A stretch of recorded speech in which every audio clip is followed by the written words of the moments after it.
గురుక్షేత్ర పారాయణం శ్రీ గురుక్షేత్ర అధ్యాయం 47. ఓం శ్రీ గణేశాయ నమః. శ్రీ సరస్వత్యై నమః. శ్రీ గురుభ్యో నమః. ప్రస్తావన. తనివితీరిని సద్గురు కథరస పానాశక్తి శ్రీ దత్తానుగ్రహానికి చిహ్నమని సిద్ధుడు మరల ఈ 47, 48, 49 అధ్యాయాల్లో కూడా హెచ్చరిస్తున్నారు. సిద్ధుడు పూర్ణమైన నిష్ఠ ఊర్మిళతో సద్గురువును సేవించి జీవన్ముక్తుడయ్యాడు కనుక ఆయన వాక్కు ప్రమాణమేనని గుర్తుంచుకొని ఈ గ్రంథ పారాయణ చేయాలి. ఒకే పరమాత్మ విశ్వమంతా అయి కూడా త్రిమూర్తుల రూపాలలో వారి లోకాలలో ఉన్నాడని సిద్ధుడు చెబుతారు.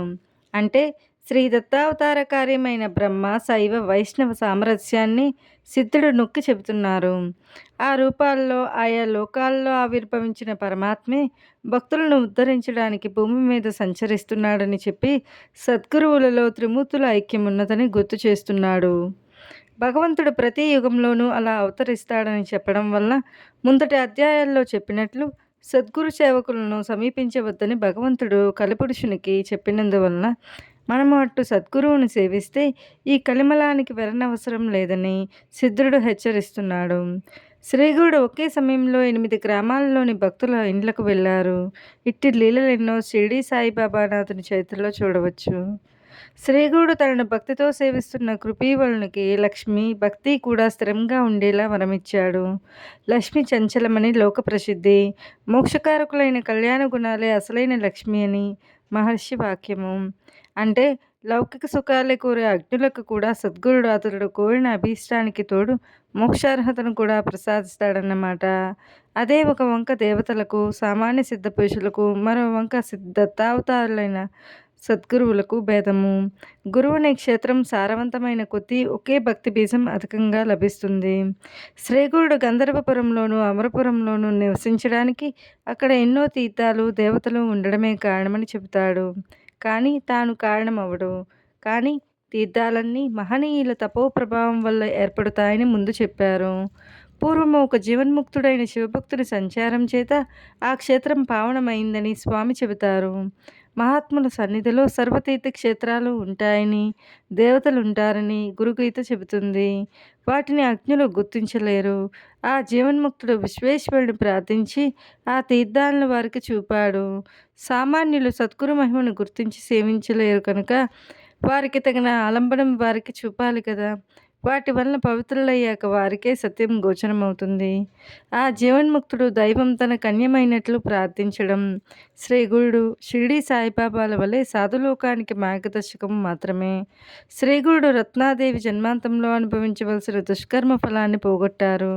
సద్గురువు కర్మను కూడా నశింపజేయగలరని, కానీ అందుకు భక్తులకు ఎంతో భక్తి శ్రద్ధలు ఉండాలని మనం తెలుసుకోవాలి. కథ ఆరంభము. నామధాయకుడు కోరిన ప్రకారము అటుపై కథ సిద్ధయోగి ఇంకా ఇలా చెప్పసాగారు. నీవెంతో అదృష్టవంతుడివి నామధారక, కనుకనే ఈ కథ పట్ల ఇంత శ్రద్ధాశక్తులు కలిగాయి. ఈ కథ వినడం వల్ల పతితులు కూడా పావనులవుతారు. ఒకప్పుడు దీపావళి పండుగకు ముందు 7 సన్నిహిత భక్తులు స్వామిని దీపావళికి ముందు వచ్చే ధనత్రయోదశి పర్వదినాన తమ తమ ఇంట్లకు భిక్షకు ఆహ్వానించాలని గాన్గాపురం వచ్చారు.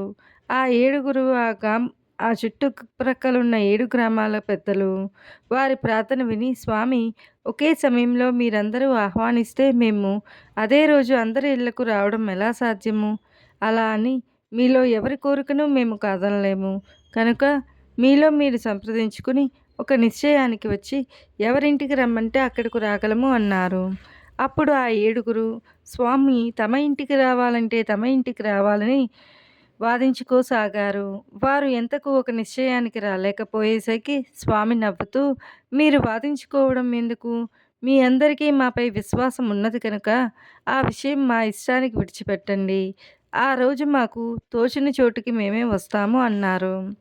అప్పుడు ఆ భక్తులు నమస్కరించి, స్వామి, మా శక్తి సామర్థ్యాలు స్థితిగతులు ఎంచక మా అందరినీ సమానంగా మన్నించండి అన్నారు.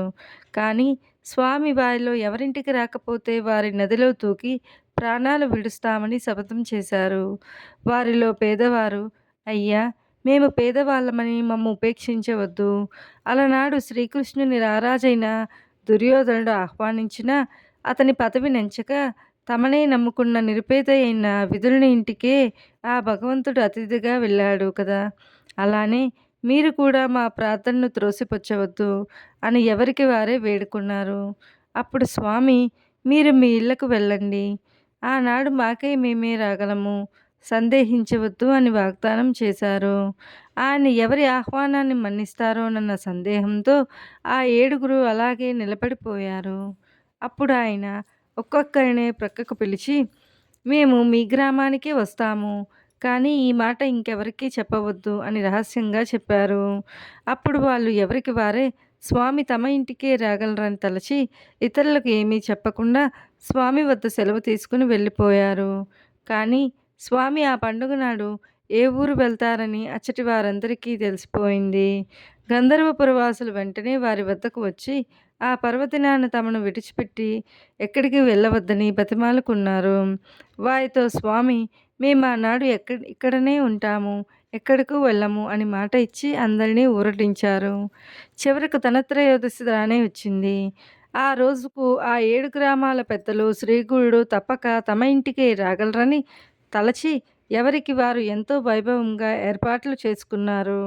ఆయా గ్రామస్తులు కూడా స్వామికి ఘన స్వాగతము, పూజలకు సిద్ధమయ్యారు. కానీ పురంలోని శ్రీగురుడు ఆ గ్రామం విడిచి ఎక్కడకు వెళ్ళక మఠంలోనే ఉండిపోయారు. ఆనాటి సాయంత్రం మంగళ స్నానం చేసే సమయంలో శ్రీగురుడు 7 రూపాల్లో ఆ 7 గ్రామాలకు వెళ్ళారు. అయినప్పటికీ 8వ రూపంలో గంధర్వపురంలోని తమ మఠంలోనే ఉండి అచ్చటి వారి పూజలందుకున్నారు. కొద్ది రోజులు ఆయన ఒక గ్రామానికి వెళ్ళిన సంగతి మరొక గ్రామానికి పొక్కకుండా ఉండిపోయింది. అయినప్పటికీ ఆ కార్తీక మాసంలో త్రిపురోత్సవానికి స్వామికి కార్తీక పౌర్ణమి దీపాతోరణను సమర్పించుకోవడానికి అన్ని గ్రామాల నుండి భక్తులు గంధర్వ నగరం చేరుకున్నారు. వాళ్ళందరూ అంతకు 15 రోజుల ముందు తమ తమ గ్రామాలలో జరిగిన ధనత్రయోదశి ఉత్సవం విశేషాలు చెప్పుకుంటూ ఉండగా ఒకరి మాటలు ఒకరికి నమ్మలేనివిగా తోచాయి. ఎవరికి వారు శ్రీగురుడు తమ ఇంటనే భిక్ష చేశారని చెప్పుకుంటూ ఒకరి మాటను ఒకరు ఖండించుకుంటున్నారు. ఎవరికి వారే ఆనాడు స్వామికి తాము సమర్పించుకున్న సాలువలు, కానుకలు నిదర్శనంగా చూపించి తమ మాటలు నిజమని నిరూపించుకోగలమంటున్నారు. అదంతా వింటున్న గంధర్వపురవాసులు నవ్వి, మీ అందరికీ పిచ్చి పట్టిందా ఏమి? దీపావళి నాడు స్వామి ఎక్కడికూ వెళ్ళనే లేదు. స్వామి మేమే కదా ఇక్కడ ప్రత్యక్షంగా పూజించుకున్నాము అని మందలించారు. అప్పుడు స్వామి, మీరు వాదులాడుకోవద్దు. మీలో ఎవరూ అబద్ధం చెప్పడం లేదు. మేము అంతటా ఉన్నాము కదా అన్నారు. స్వామి ఆనాడు అన్ని రూపాలు ధరించి అందరి పూజలు అందుకున్నారన్న రహస్యం బయటపడింది. అందరూ ఆశ్చర్యచకితులై అటువంటి లీల తామెన్నడూ కనీ విని ఎరుగమని చెప్పి స్వామిని స్తుతించుకున్నారు.